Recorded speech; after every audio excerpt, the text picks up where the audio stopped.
I tell people, I'm pretty honest about this. If I had gone to Vietnam, I probably wouldn't be here now. I would Yeah. have done something stupid. I would have volunteered for this, that, and the other. And I don't think that I had the maturity or the wisdom or even the training at the time.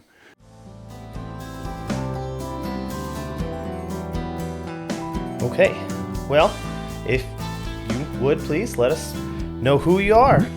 My name is Ron Martz. I'm a Marine Corps veteran, 1965 to 68. After the Marine Corps, I went to college for a couple of years and then got into the newspaper business. Spent 40 years in the newspaper business, mostly covering military affairs. Covered probably about 7 different wars or regional conflicts.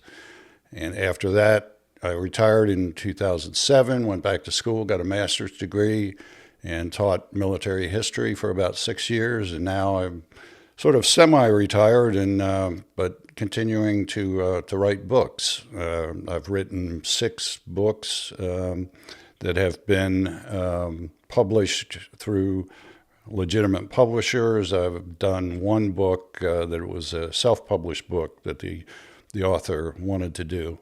So, and I'm still in the process. I've got several books in the works now. So, continuing to stay busy at my age. Yeah, that's always good, especially a post-retirement kind of thing. They say that most people who retire and then stop doing anything quickly go downhill. So you gotta. Yeah, I come from a long line of people that continued to work long after normal retirement. I mean, my dad was very, very active for a number of years. Even after he retired, he was always busy doing something. He was a big outdoorsman, hiker, camper, canoer, and that sort of thing. So he was always very busy. Yeah. So is that kind of you becoming part of the Marine Corps? You growing up with your dad being that kind of guy, did that influence your joining of the Very Marines? much so. My dad was a combat veteran of World War II. He was with the 106th Infantry Division, which fought in the Battle of the Bulge. And doing some research on that particular division, they had almost 2 full regiments, about 8,000 men killed or captured during that time. He was with the one regiment that survived fairly well. Wow. The problem with that division was that it was a relatively new. Most of the guys were very young, had gotten a minimal amount of training in the States. They had senior NCOs and senior officers with them when they went overseas, but as soon as they got to Europe, they stripped those senior NCOs and officers who had experience from them, put in all fresh new NCOs and officers, and they threw them into a part of the line that they thought would be relatively quiet. Only it wasn't. That was the one area that the Germans hit very hard. And so, like I said, they had 2 full regiments that were pretty much decimated. As a matter of fact, if anybody's read Kurt Vonnegut's Slaughterhouse-Five, he was with the 106th Infantry Division, and his it's sort of like semi-autobiographical, semi-fictional account of a prisoner of war was taken from that. I mean, he was a prisoner. He had been with the 106th Infantry Division. So yeah, my dad had a great influence on it. He never encouraged me to go into the military, but growing up, there was always stuff around the house. He had brought back a lot of Nazi memorabilia, things from the war. He never talked about it much because he had a pretty severe case of PTSD where he'd wake up in the middle of the night talking about things that had happened or yelling about things that had happened. So in 1964, I guess it was, as I was getting ready to graduate from high school the following year, it was like, what are you going to do? Didn't have the money to go to college.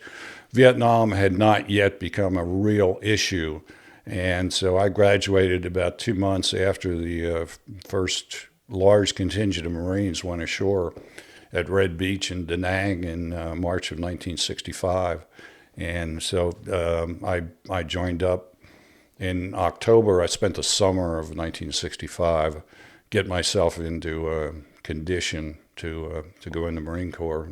went in October '65. Yeah, it's funny because that's been what a few people I've spoke to, kind of a running theme of joining the military post-war, not much is going on, and then you're not there for very long, and then something goes off, which is obviously, always a potential with being in the military. So about how old were you when your dad was in, or? Well, I wasn't born until after the war was over, or after he got back from the war. I was born in '47. He came back obviously in '45, after the war ended. But throughout, even in post-war, I mean, he was always either in the reserves or the National Guard.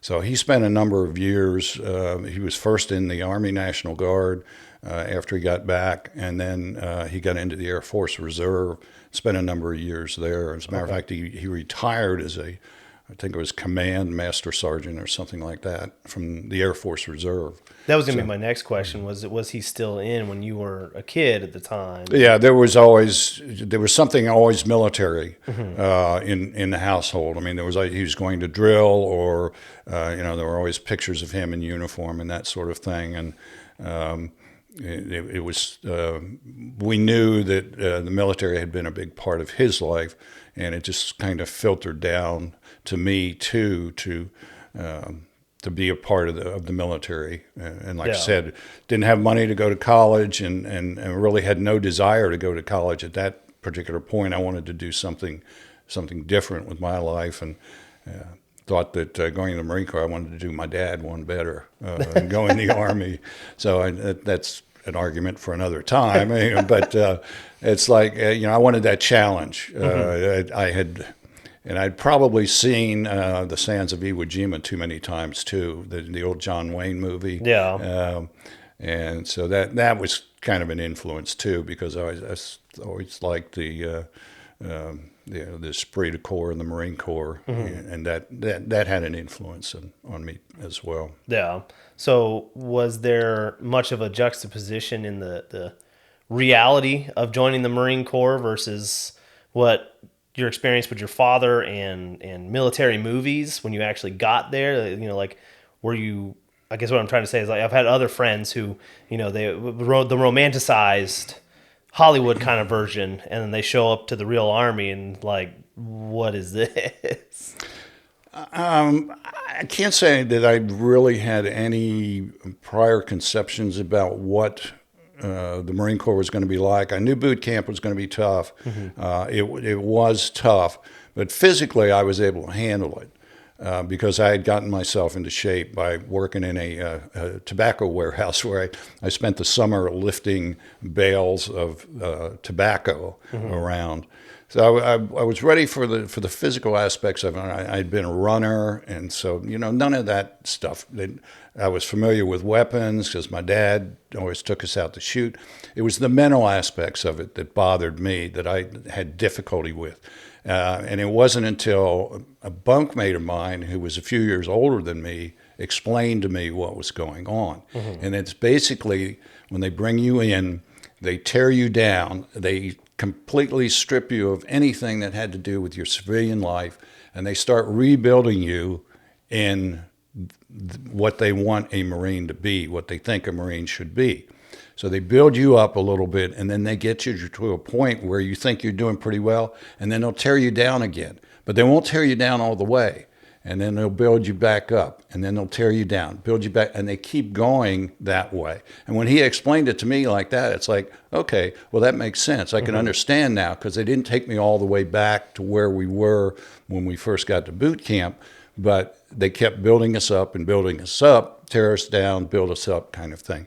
So once I got to that point, mentally, then I could figure it out, figure out what was going on. Well, I've had discussions oftentimes with people about, the word indoctrination has become kind of an evil word, and in certain cases, like the military, it's kind of necessary when you really think about the things that you're asking these young people to do.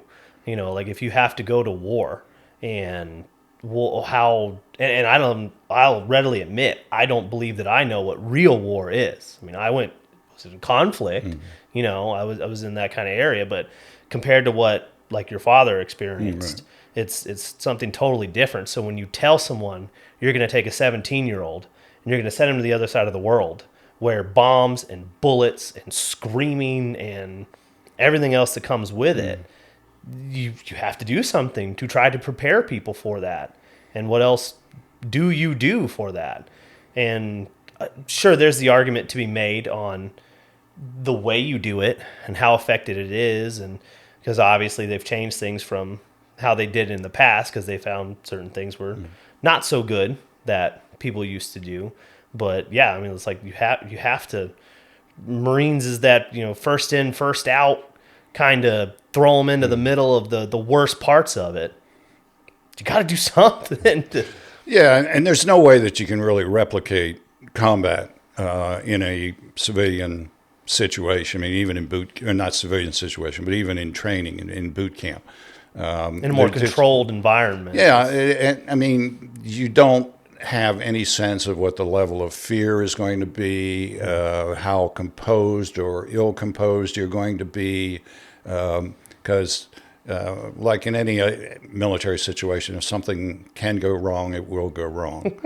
But what the Marines tried to do is to put you in a position to stress you to the point of either you're going to work your way through that stress and learn how to deal with it, or you're going to fail. If you fail, you don't become a Marine. So they push you as far as they can without really getting you to the point where you're actually in combat, because nobody knows how they're going to react once they get into combat. I mean, and even guys who may have been honor graduates out of boot camp, some of them probably did pretty well, and there are others just may have been fairly mediocre.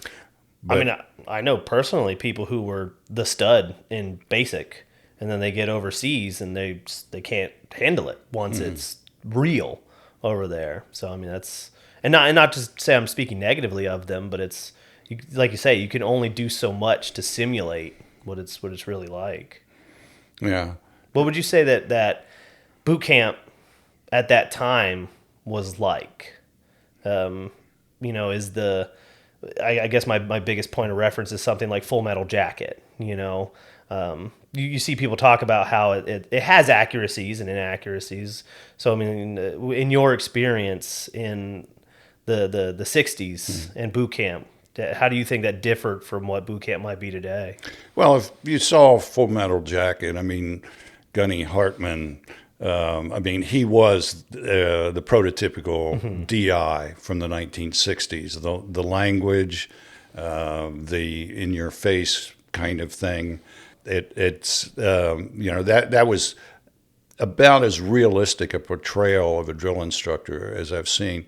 The only other thing that might have come closer, but it didn't have the language in it, there's an old movie, Jack Webb, who used to be in the Dragnet series, did a movie called The DI. Okay. It's an old black and white movie, and that was pretty realistic too. Yeah. So I had seen that as a kid growing up and saw that.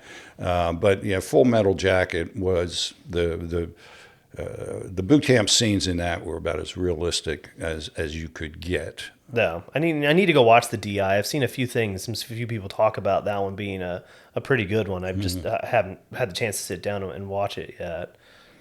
Yeah, the thing about boot camp in the 60s, and I guess how it differs now.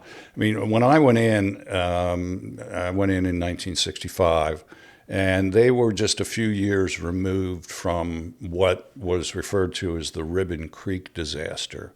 And that was when a DI took a group of Marines, his platoon, and marched them into an area that was susceptible to the tides coming in and out. Mm-hmm. And several Marines died in that. And so there was a big crackdown on how much a DI, or the DIs, we had 3 of them actually, how much they could do at any particular time in terms of treatment, of Marines. They were trying to tamp down on the language, but I learned a whole new language when I got to boot camp. And I mean, I heard words that I had never heard before and used in ways I had never heard before. And I'm sure that everybody in the military has heard those words at one time or another. But for me, I had not heard that. But the swearing, physical, I wouldn't call them beatings, but the drill instructor was not supposed to put his hands on recruit, but it happened on occasion. I mean, it happened to me one time. I remember that we were at the rifle range, and this was like, I don't know, our 6th week into training or something like that, and it was on my way to the head, and I passed the drill instructor's table, and he had a newspaper laying out there, and I just happened to turn my head and glance down, and he saw me glancing down at the newspaper, and he said, "All right, maggot, I can't remember exactly what it was, but there was a bar right above the table there, and it's like we would use it to do pull-ups on." And he says, "Get up there and hang there until you die," or words to that effect. And then as I was losing my grip, he came by and just hit me in the stomach like that, and I fell off. Yeah. But that was something that happened. People, they got hit occasionally, but it wasn't something where you'd get a beating. But there were still some physical aspects to it that they weren't supposed to have, and like I said, they were supposed to tame their language a bit, but they didn't.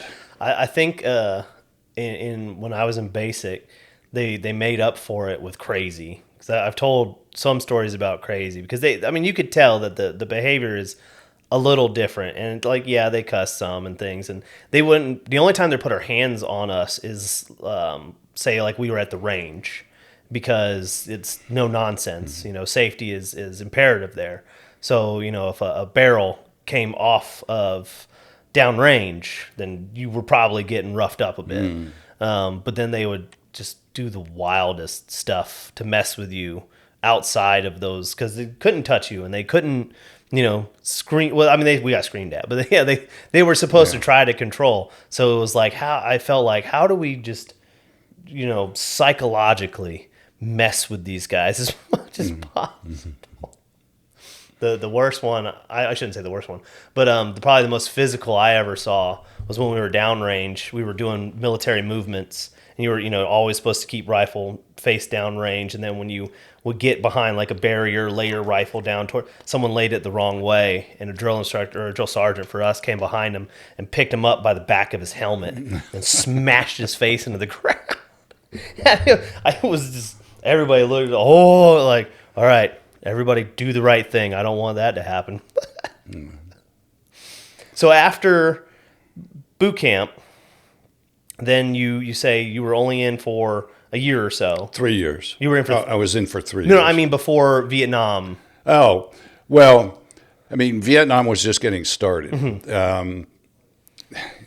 When they handed out MOSs in boot camp, I was greatly disappointed because they would run you through all of these tests, and they ask you if you could do certain things and that sort of thing. And I was too naive or scared to say that there's certain things I couldn't do, because they asked, "Can you type?" Mm-hmm. And I said, "Yes, I can type." And so they gave me a typing test, and I typed, I don't know, maybe 80 words a minute or something like that, because I had taken a typing class in high school. Because I knew that I wanted to be a writer at some point, so I wanted to know how to type. So when they handed out MOSs in boot camp, or they told what everybody's assignment was, they made me what is referred to in the Marine Corps as a clerk typist. Okay. And I was greatly disappointed in that, because I wanted an 0300 MOS, which was infantry. I complained to my drill instructor, and it was like, shut up, we need clerks too. Go back to where you came from, kind of thing. And so I ended up, first assignment was at Cherry Point, North Carolina, where I worked in an air support squadron, typing up unit diaries and ID cards and that sort of thing. Very, I don't know, just, not particularly exciting. I was there for about 14 months. Probably what I learned most about that was how to drink beer.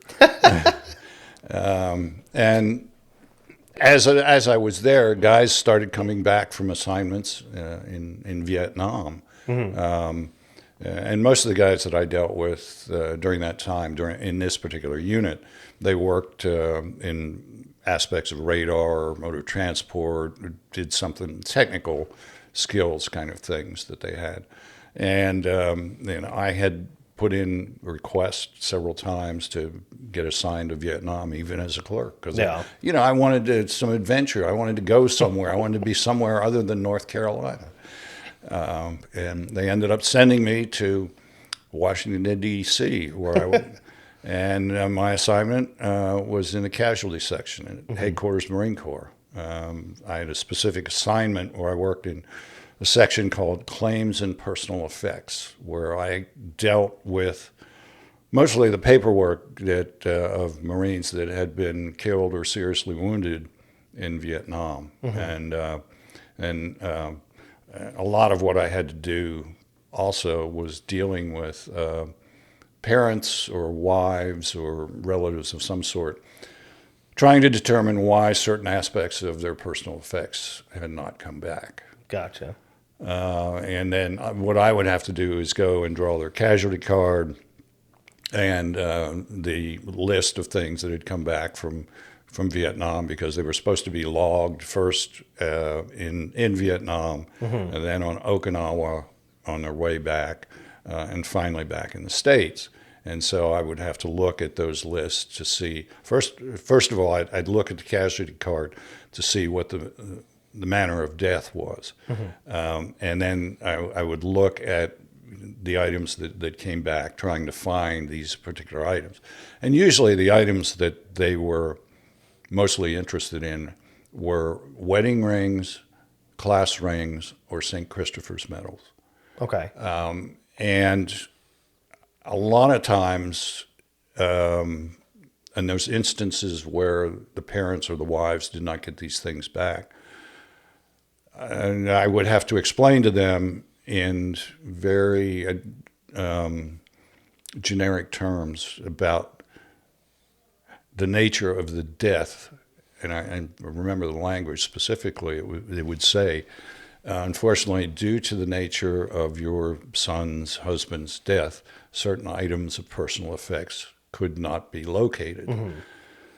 So I would have to, that would be sort of the standard letter that we would send out if we couldn't find these things. And when you looked at the casualty card to see what had happened, a lot of times, as I referred to it, as I've told other people, this is rather indelicate, but I told, unfortunately they didn't find enough of the guy to put in a Jello box. Because he triggered a 105 round that had been booby trapped. That's the forerunner of the IEDs. And so, you'd read the casualty card and you'd see these descriptions of traumatic amputation of both arms, traumatic amputation of both legs, and it just, so it was the kind of thing where, can't exactly walk around telling families like, hey, you got his hand blown off. That's why we didn't find the ring. Trying to do it in the most polite way possible. Yeah, and only if they pushed it would you have to deal with it. And and part of the problem too was I had a civilian boss. My immediate supervisor was a civilian, and he did not want to deal with these things. So there were 3 Marines in the office. I was one of them. I was the lowest ranking of them. There were 2 sergeants, and I was a corporal. And then the 2 sergeants eventually left. And so that left me as the only Marine in this office, and there were several other civilians in there.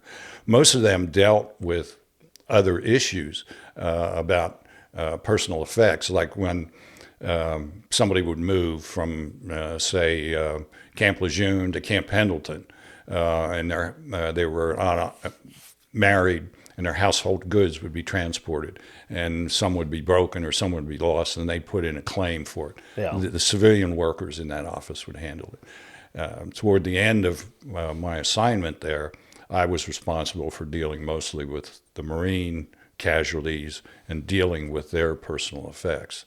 So, and if somebody would press the issue on why they didn't get a certain item of personal effects back, I'd have to draft a letter for my boss and give it to him, and he'd either approve it or make corrections, or whatever the case may be. And if there were also occasions when phone calls would come in from relatives, and there was no training for this. It was like I would have to deal with this on the fly about how to explain. How do you explain, as you just mentioned, that you couldn't find the wedding ring because they couldn't find his hand? Yeah. Trying to do it in a, like you said, delicate kind of way. I imagine that was pretty tough. And not having any training with that, and not having dealt with death a whole lot previously, it was. I mean, it was not a fun job. It was not something that I look forward to, because I knew that going into the office every day, I would have to deal with that. Yeah. And then, as I'd look through the casualty reports that came in too, I would always look for guys that I had gone to boot camp with or gone to high school with. And one day I found one guy I'd gone to boot camp with. Wow. He had been an engineer and got, I think, a truck he was riding in got blown up by a booby trap. And as a matter of fact, he was like the guy that kept us loose when the drill instructors weren't in the barracks. He called himself the Black Hawk. He was from Oklahoma, and he was a funny guy. And I just remember him running across his his casualty card as he came in, and it's like, yeah, this is real, kind of thing. So. But I tell people, if I volunteered several times to try to get to Vietnam. I tried to get to Hawaii. I tried to get to somewhere other than Washington, D.C. and the East Coast. And they're like, just stick with it. And, one of these days. But I decided after my 3 years was almost up, it was time to get out and do something else. Yeah. Well, you had made mention earlier about that when you got your job in boot camp. And I admit that I don't know how it works in the Marines nowadays, but like when I joined the Army, I knew what I was going to be going in. And so that's totally foreign to me, thinking back of like, oh, you're just going to go to basic training and then we'll assign you something later. No, that's what they did back then. I mean, Yeah. You could not sign up back then for a particular job. And I think one of the reasons for that was that they were trying to push people through. I mean, they knew Vietnam was coming because they had reduced boot camp at that time from 12 weeks to 8 weeks. Oh, really? So they were starting to push people through, and Marine Corps at that time had just started to draft people.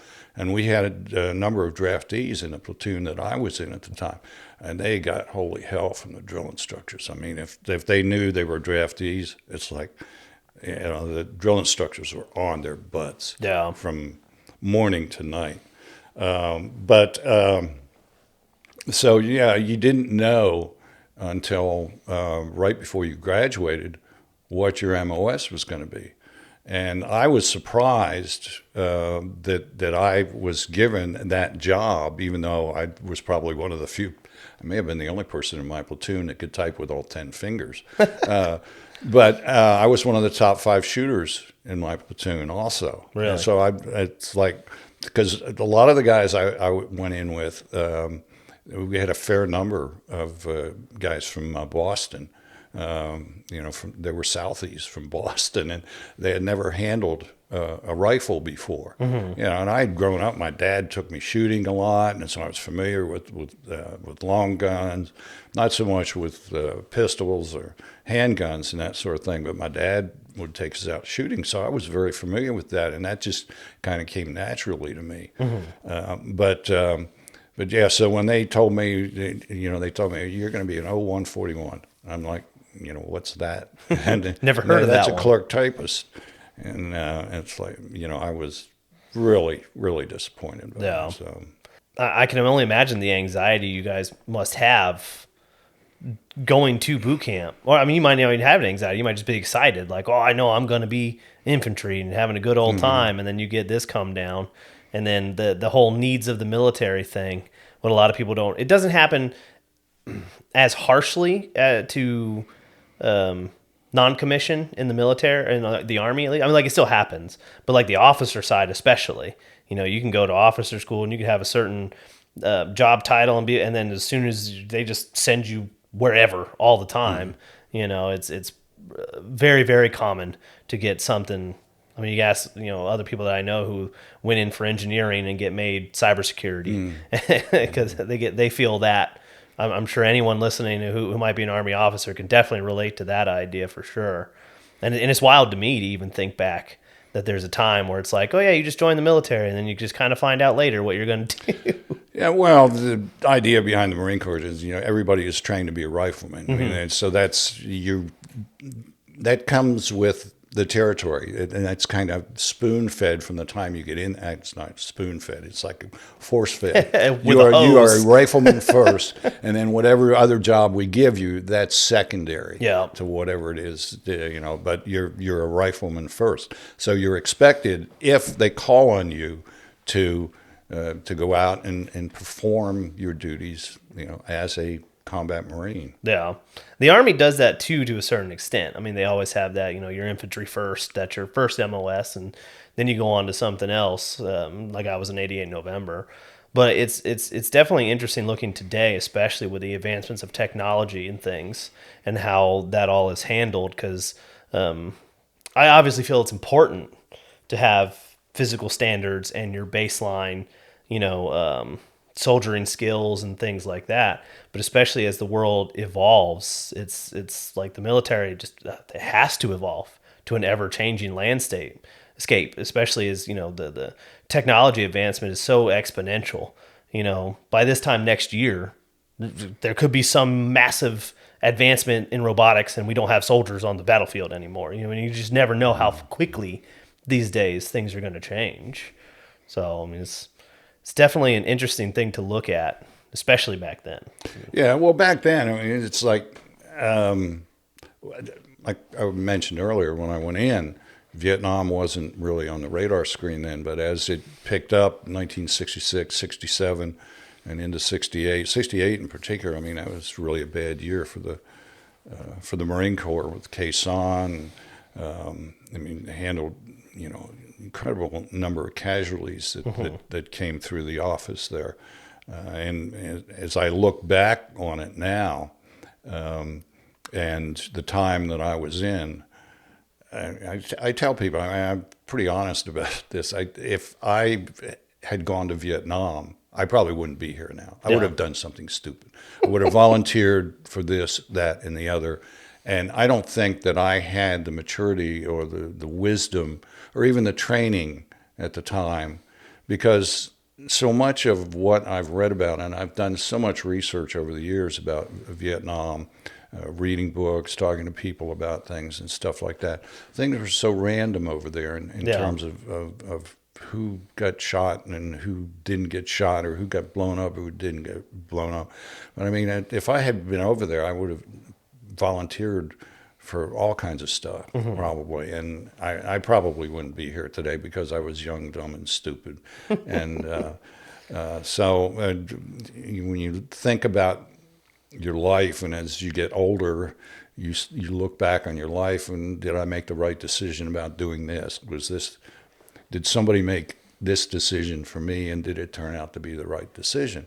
And I think that based on the way my life has turned out, that I mean, I think there was a higher purpose, a higher reasoning for me to not go to Vietnam, but to be in during that time. I mean, that was my war, even though I didn't fight in it. But I feel very close to that war and to anybody who was there at that particular time. Mm-hmm. And I've tried to educate myself a little more about. I mean, there's still so much I don't know about it, but it is when you say that looking at how warfare was fought in World War I and World War II, and how those changes were made, because a lot of that still happened very much how previous wars were of not that we were lining up with muskets, but just the tactics and things were very similar. And then we get to Vietnam, and it's all jungles and spike traps, and the guerrilla warfare thing was so heightened compared to previous conflicts. And then just the running around with no idea of what's going on and how to handle it, and being wholly unprepared for the reality of what starting a conflict over there was. Well, some of the research that I've done for a book that I'm working on now about a Marine from Atlanta who's been missing in action since 1969, and reading through the unit reports and things like that, and the command chronologies and that sort of thing, that it became apparent to me that Vietnam was a war in which the United States went into it figuring they were going to fight another Korean War or another World War II. They went into it without proper knowledge of who they were fighting, why they were fighting, and how they were going to fight. And they were very, very slow to adapt to tactics. And there's one thing in particular that I ran across recently that just kind of made me really surprised. Marines, the book that I'm working on concerns Marines that were in I Corps, the most northern part of South Vietnam at the time. And it's an area with mountains, jungles, and it's just very, very inhospitable terrain. And there was an order that went out at some point in 1968 and early 1969 that Marines on patrol had to move at least 1 kilometer a day, no matter what the terrain was, no matter what the circumstances were, no matter what the weather was, whether they were in contact with the enemy or not. And it was like, it became almost like, this is your mission for the day. Move that 1 click. Whatever else you're doing, it doesn't matter how tired you are, it doesn't matter what the terrain is. And I've talked to guys who are over there and walked that, and I went there in 5 years ago in 2019 and saw that terrain myself. And it's like, guys told me, he said, a lot of times there were days because of the weather and because of the terrain, we're lucky if we can make 500 yards. Wow. It'd be just because and the amount of gear that they were carrying too. So there were some unrealistic expectations by the brass in Saigon and even by Marine Corps commanders, which I found really surprising. There were other things that I learned too, that the North Vietnamese had these long-range artillery, 122 millimeter rockets that they'd fire, and they'd put these guys in. They'd mass them together in these little enclaves, almost like, and just they were sitting targets, they were sitting ducks for the North Vietnamese rockets. And it just got to the point where it's like, there was stupid decisions made all along the way. Yeah. So it's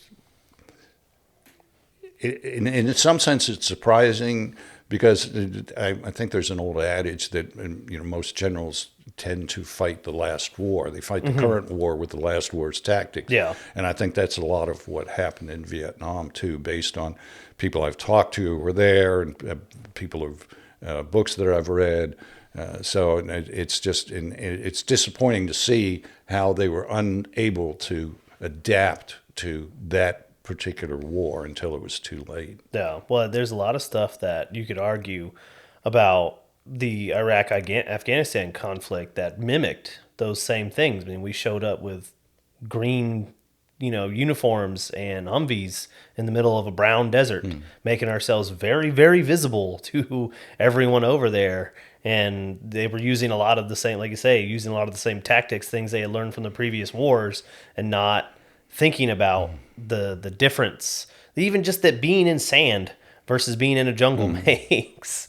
So yeah, I mean, it is a little disappointing, but it also makes me wonder really if we were to do a better job today, if we were have to go into a new conflict because of advancements in technology and knowledge base.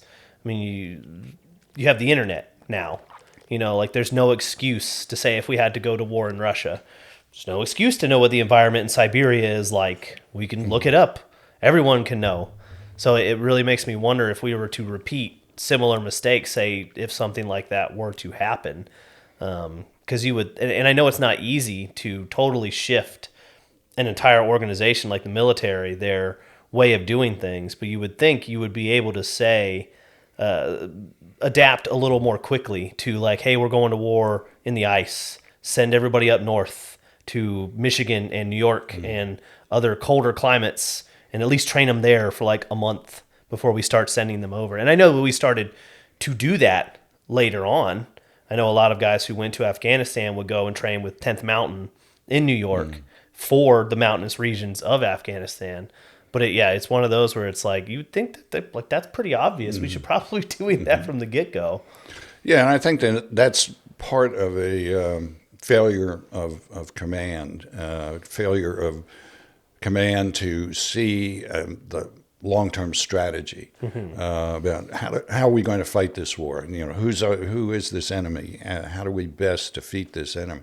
And I think that people who make these kind of decisions are not as forward-thinking as they should be. Yeah.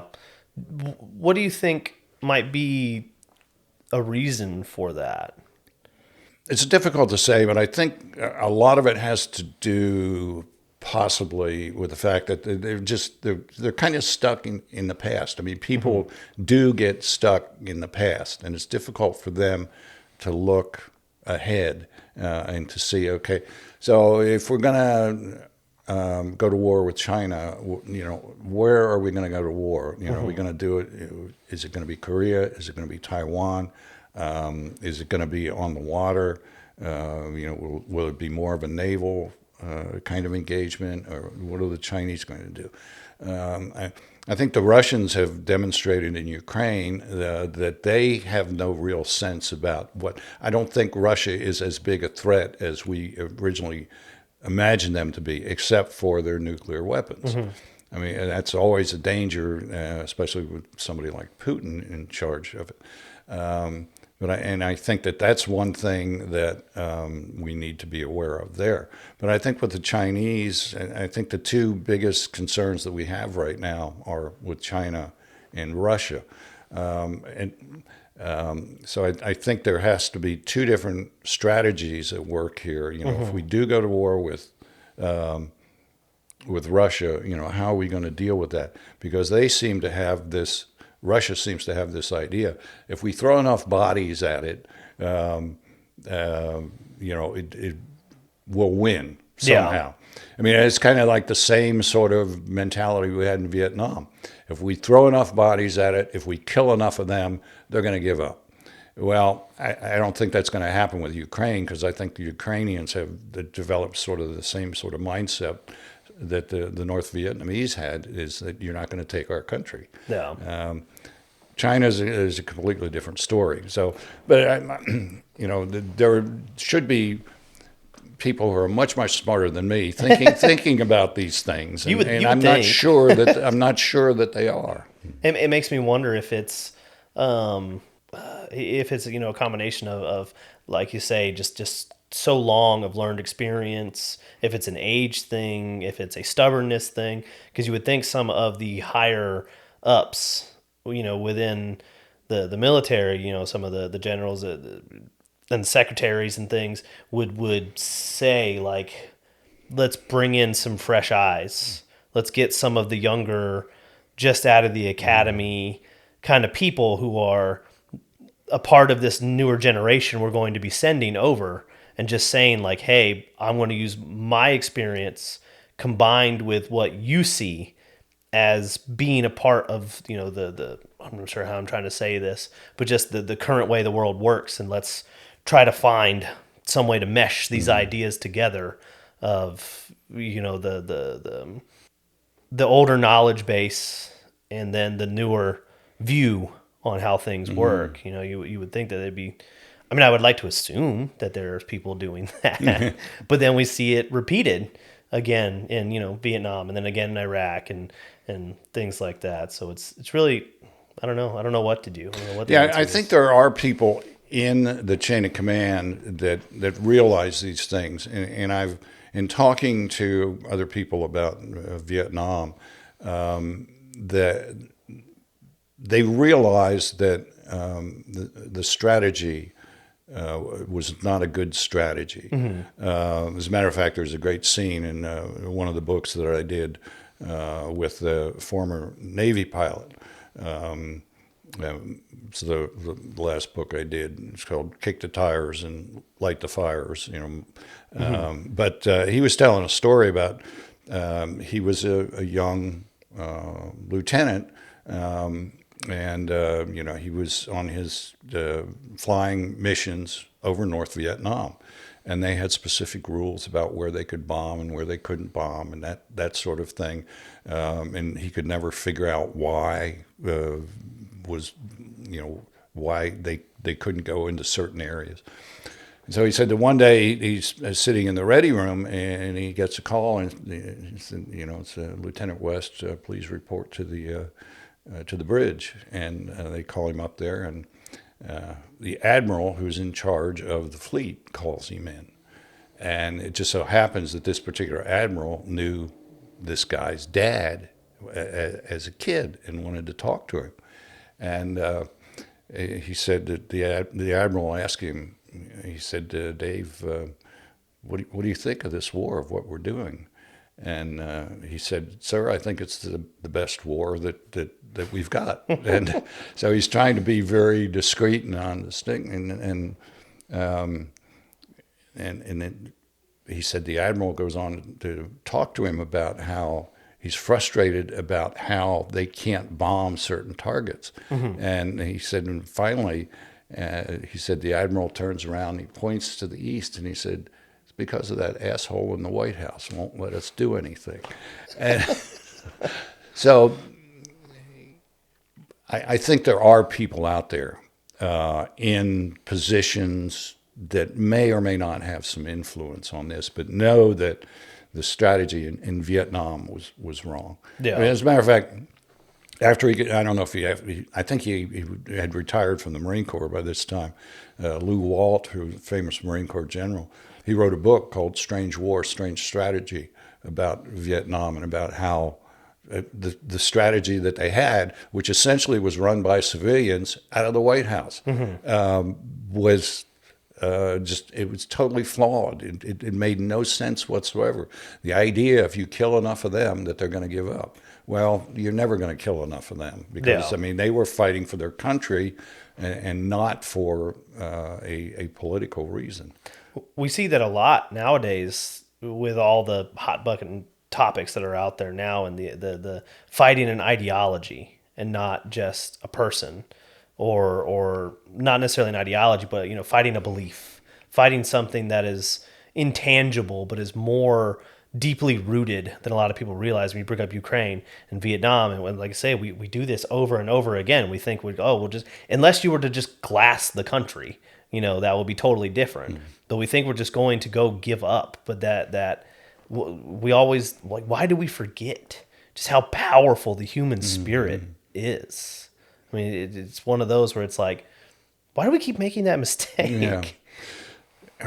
I think it's human nature to to try to do a little better than the last guy did, but not so much so that you totally get out of your comfort zone. And I think that people who are formulating strategies now for how we deal with future conflicts with Russia or with China. I think they're further down on the in the chain of command, and I think that they're probably out there formulating things, but whether they percolate up to those people in positions of power, because the people in positions of power, and I'm talking about the military now, they're pretty much beholden to politics. Yeah. And these guys who get up to the 3 and 4 star level there, they don't do so necessarily because they're great strategists or great tacticians. Politics plays so much a role in people that go beyond the 1 and 2 star level, and those people that make those decisions about what the military does. And they know that their decisions that they make are going to be challenged and affected by politics too. Yeah. I mean, I don't want to make it sound like I think the military should be in complete control of everything, because I think that the civilian military aspect of our government and the way we do business should be a joint effort. Yeah.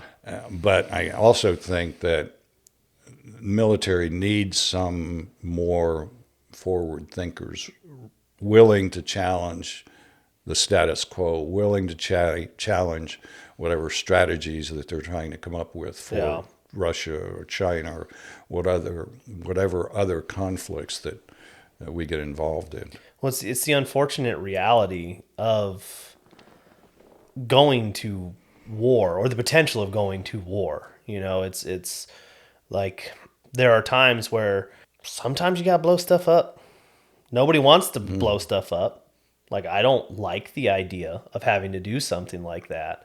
But like, as you say, there are times where you got to take the handcuffs off and let the people who know how to wage war. Right. If your intention is to, I don't like to put it this way, but if your intention is to be successful, I'll say, in your war efforts, then yeah, sometimes you got to let people who know how to do that stuff do it. Yeah, I mean, and I'm totally all for hearts and minds and trying to help other people. We saw that in Iraq. That it was a counterinsurgency more than a all-out war, and it's one of those where it's like, yeah, I mean, if we wanted to end that, we could end it in a day. There would be no one left, but we could end it right now. But that's not the intention. That's not what you would hope the right outcome would be. But if you have enemies out there who don't care about you, they don't care about your hearts and minds and your people's lives, every once in a while you kind of just gotta have pest control. As callous as that may sound.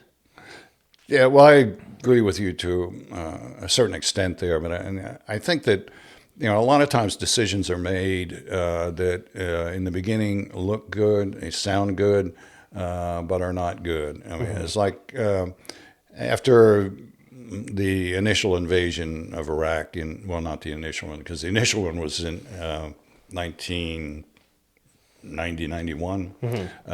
Desert Storm. Desert Shield, Desert Storm, yeah. And I was over there for that one, too. And then in 2003, or was it 2001? I'm trying to remember, get my years mixed up here. For Operation Iraqi Freedom. I was over there for that. And then after coming back from that and reading about things that were done in the aftermath that could have helped tamp down that insurgency. It's like one of the big things that it failed to do was to incorporate the Iraqi military, what was left of the Iraqi military, into security forces. They essentially fired the entire Iraqi military and told them, okay, you're on your own now. And so a lot of those guys joined the insurgency. Yeah. Now, if they had been able to co-opt those guys in some form or fashion, I don't think you would have had the insurgency that you had over there at that particular time. But that was another one of those political decisions that was made. We're going to get rid of all these people, and we're going to get rid of the Ba'ath Party completely. And So, I mean, in retrospect, some people who made the decision will probably defend it, but in doing research on that particular aspect of the war there, I think that was a big mistake. I think they could have co-opted those guys, made them part of the security forces, and I don't think you would have had the insurgency that you had. And obviously, I'm sure that was difficult at the time because, like you say, you can't know what the consequences of the choices that you make in those moments will be. But yeah, there's definitely things that, looking back, I mean, you could make an argument that ISIS got way bigger because of us and the power vacuum that we had left in the country over there. I would say that we didn't do a good enough job of trying to set them up to not allow just someone else to run in and just take over basically what the last organization was doing. Yeah. Well, yeah, I agree with you there about ISIS and the Taliban in particular. I think there were enough people, having been in Afghanistan also at one point. I mean, I was there when the Russians started pulling out back in 1988. And there were enough people there at that particular time that I think that would have welcomed some sort of more Western influence. And I think that the way things evolved, the way they developed there, I think people wanted a better way of life. They just didn't necessarily want what some Westerners wanted to force on them. I think it had to be a more gradual kind of thing. Yeah. You couldn't make change happen instantly, like with the women, with girls going to school, and that sort of thing. I think that is so inbred in their culture and their religion that it had to be more of a gradual kind of thing. But it didn't happen, and so that allowed, I think, Taliban and the ISIS to come in and do the kinds of things that they're doing now, which, when you look at how we got out of Afghanistan a few years ago, it's like, what a disaster that was. It didn't go so well. No, it's terrible. Well, if I may, because you touched a couple of times about how you went over later on, if we could maybe back up a little bit, because I would like to just kind of make note on, I think that what you were doing in the Marines, and I know at the time it may not have even felt like it, especially because you were wanting to do one thing and ended up having to do something else. I mean, I look back at that as that takes a whole different type of bravery and resolve, because I'm not sure I could handle what you did in having to talk to and notify the families and things like that. Well, the families had already been notified. I'm sorry, the way that you had to handle them. Yeah, but so the families already knew that their loved ones were dead, and most of the time, they were closed casket ceremonies. And again, some of it had to do with the amount of time it took to get from the battlefield to the mortuary in Da Nang or Saigon or wherever, and then through Okinawa and back to the States. And so some of it had to do with that. Some of it had to do with the condition of the remains also. So it's, by the time they got to the aspect of the personal effects coming back, it was a lot of times many weeks, if not months later. So it was probably more emotional for me than it was for the relatives at that point. They may have had a little bit of time to process. So they had time to process it. And so for me, it was like every time I got a phone call from somebody looking for a particular piece of personal effects, it's like, okay, this is a new thing, and had to deal with each case individually. And, if they would call, it's like, okay, well, I need to get the records and that sort of thing. So it wasn't instantaneous. We didn't have computers. Everything was on a piece of paper stored several floors from where I was. So I had to go down in the basement of the building and look up these files and then bring them back to my desk and make the phone call.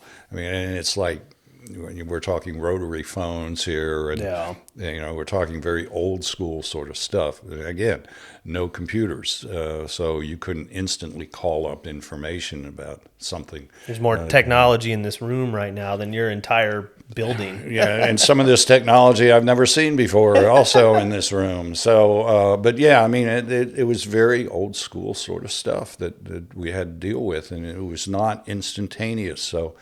But again, usually from the time that the parents or wives or whoever got the notification, usually there was an in-person notification.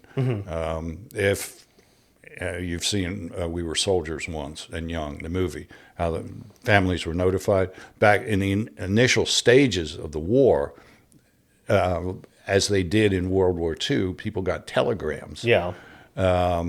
And then they started doing casualty calls where you had casualty assistance officers would go out and they would make an in-person notification, which was much more personal. Like the two-man team. Two-man team, yeah. And then, once that was done, and they would explain to the families about,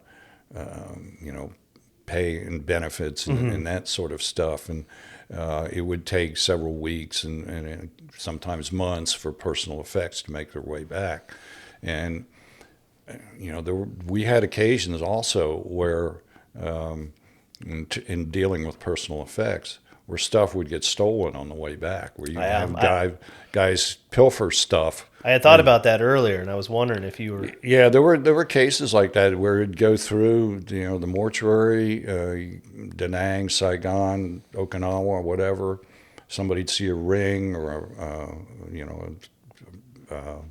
whatever. They'd go through a guy's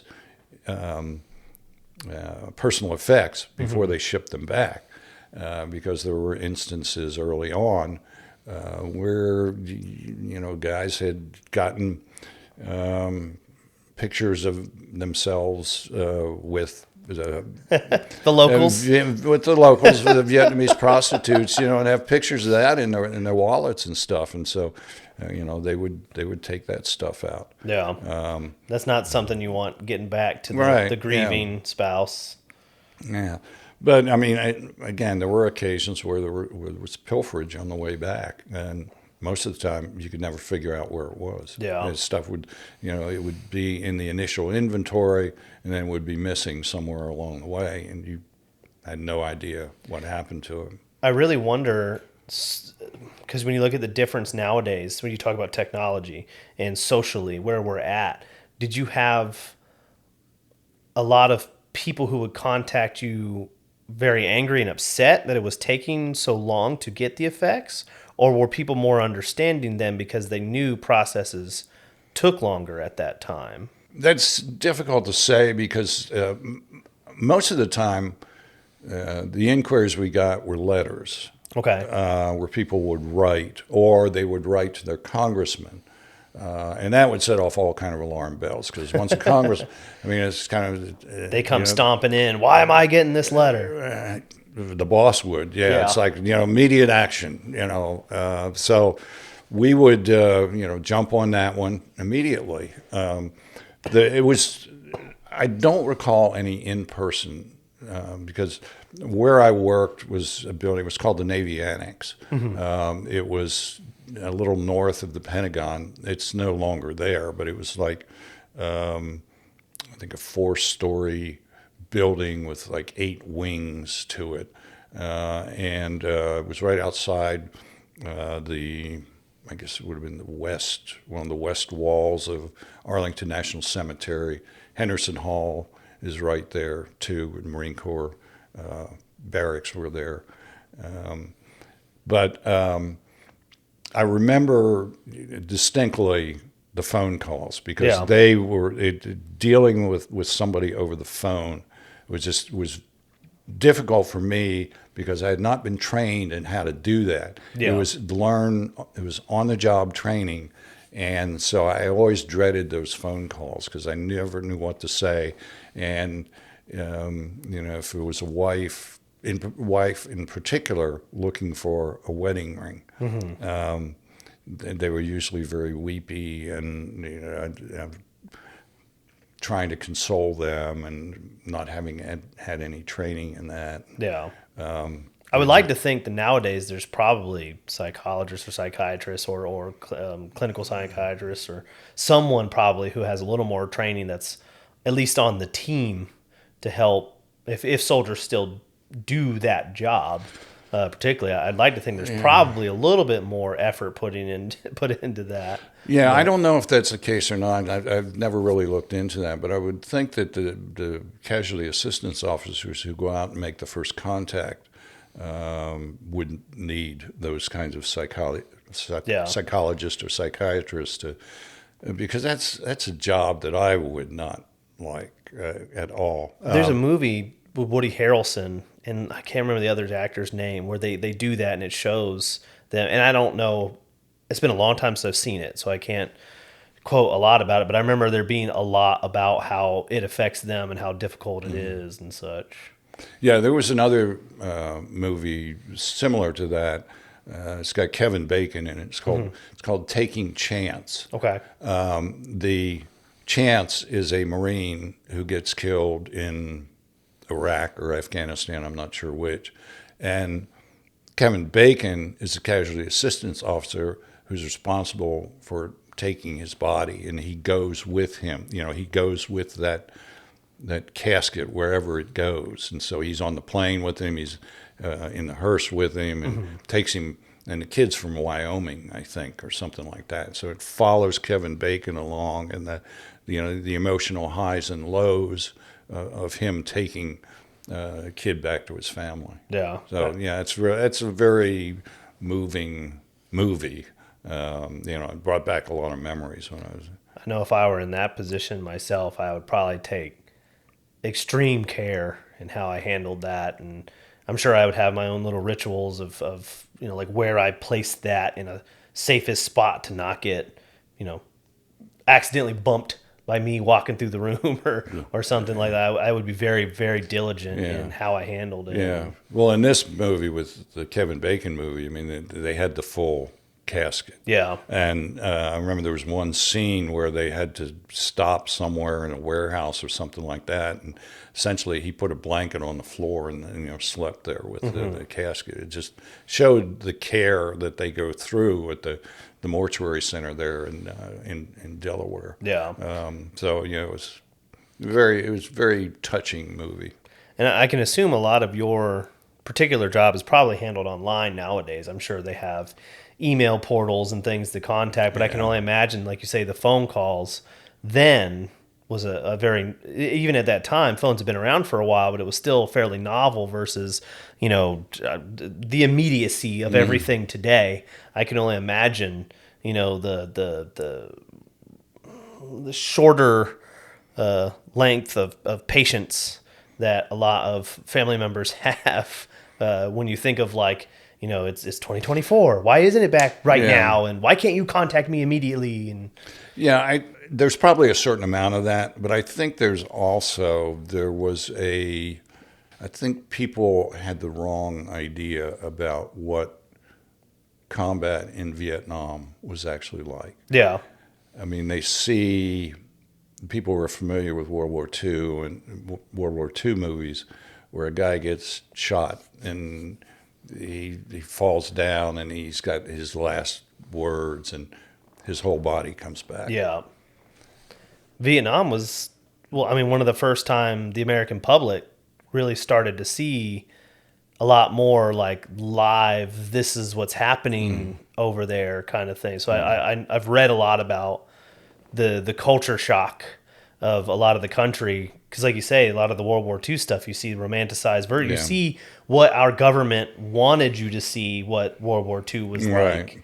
And it wasn't until later, as people wrote books and other things, that whereas Vietnam was much more of a, hey, on the news tonight, we're going to show you what's going on over in Vietnam kind of thing. I think, like you said, people had this romanticized idea of what death was like in combat, and it was not like that at all in any war, and especially not in Vietnam.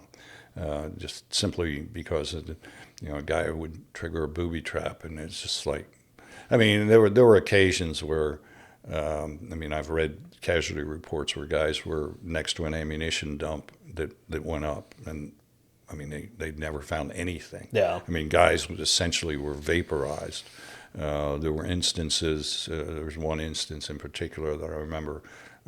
All they found was a boot with a foot in it, and that was it. And that's what went home in the whole casket.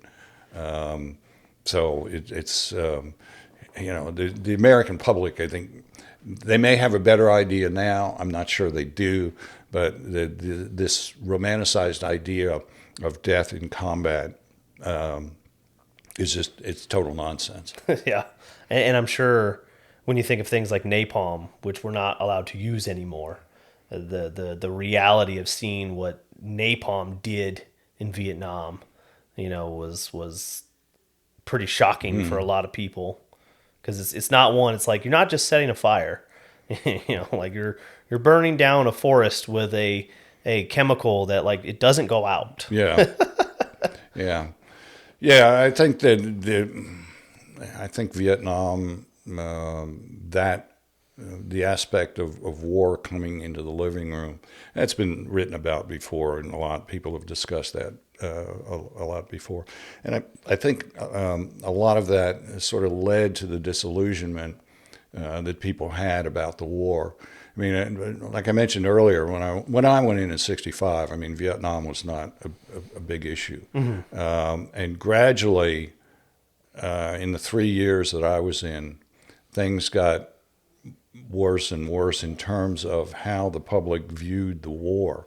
And by the time I got to Washington, D.C. in 1967,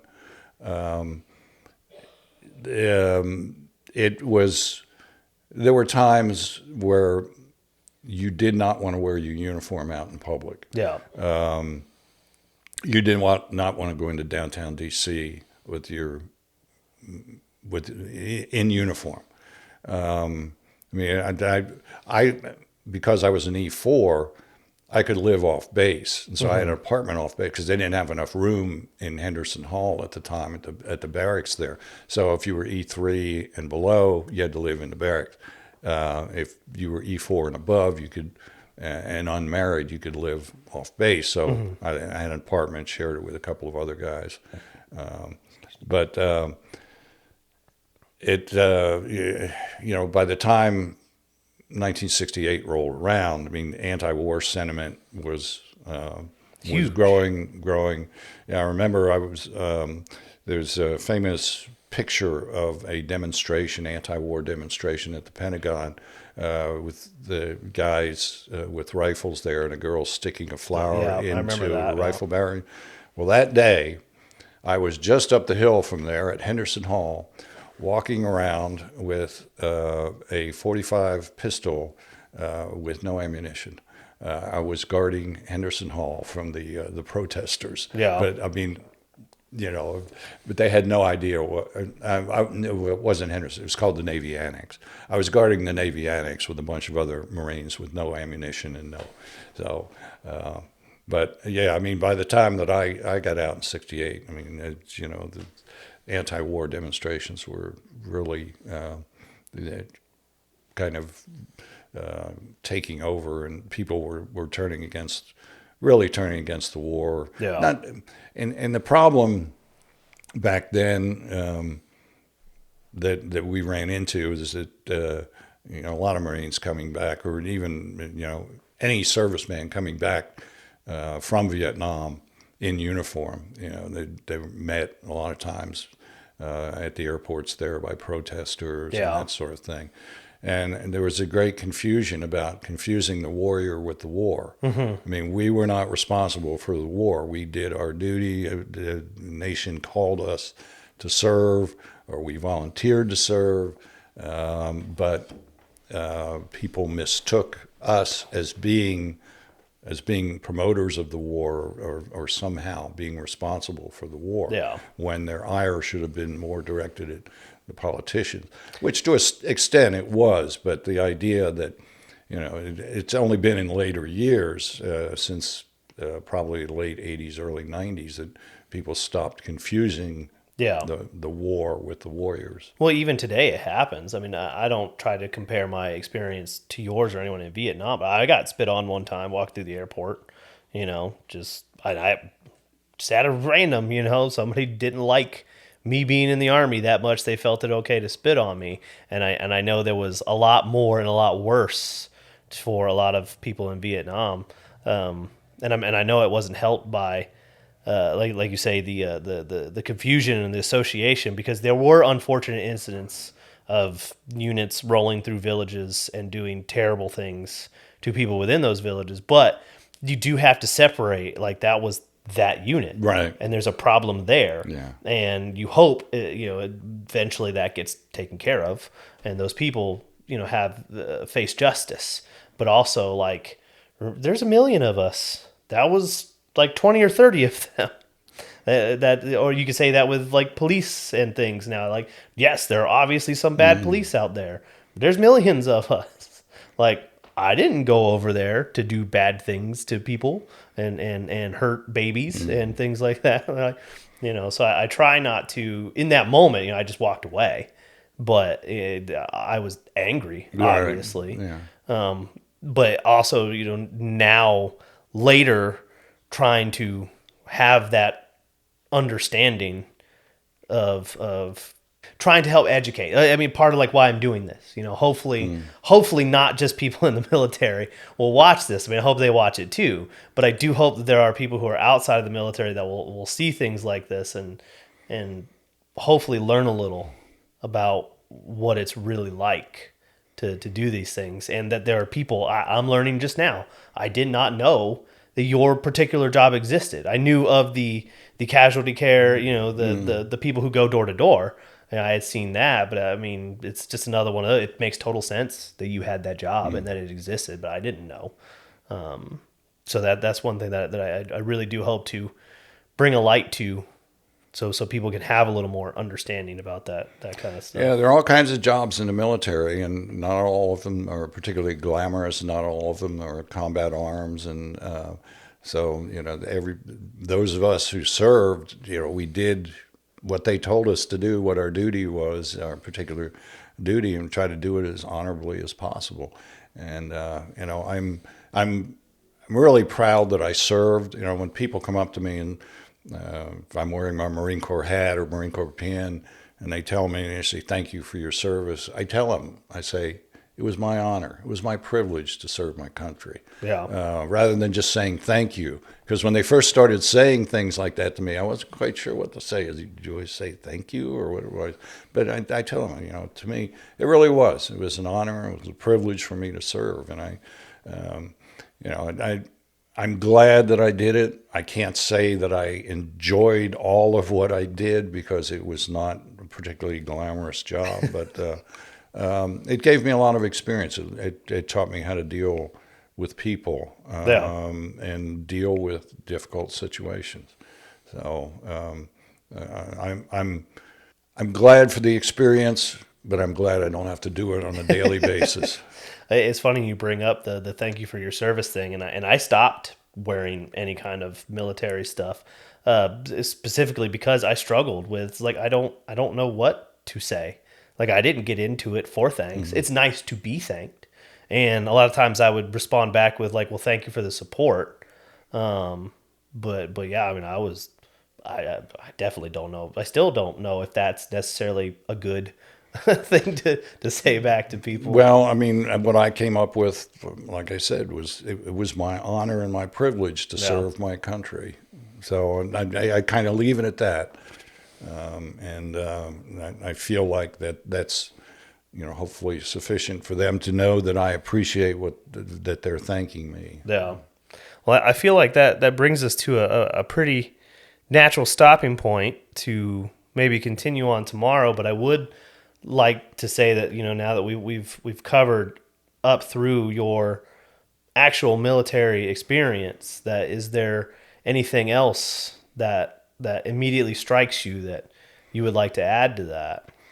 Not really, no. I mean, when I got out of the Marine Corps, though, it was sort of like, that's it. I didn't want anything to do with the military. I didn't wear any kind of Marine insignia, or if people asked me if I'd been in the military, I said, yeah, I served for a few years and that.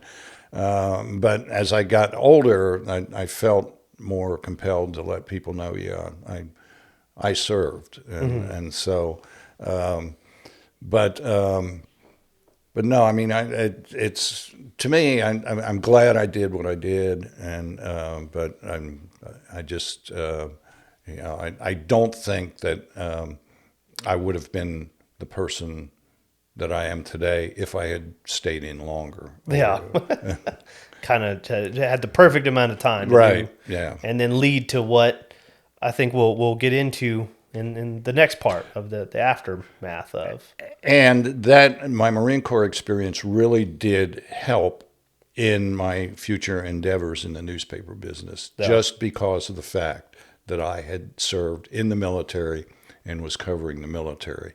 I was treated with, I'm not just another dumb reporter out here asking questions. I'm a guy who's been through.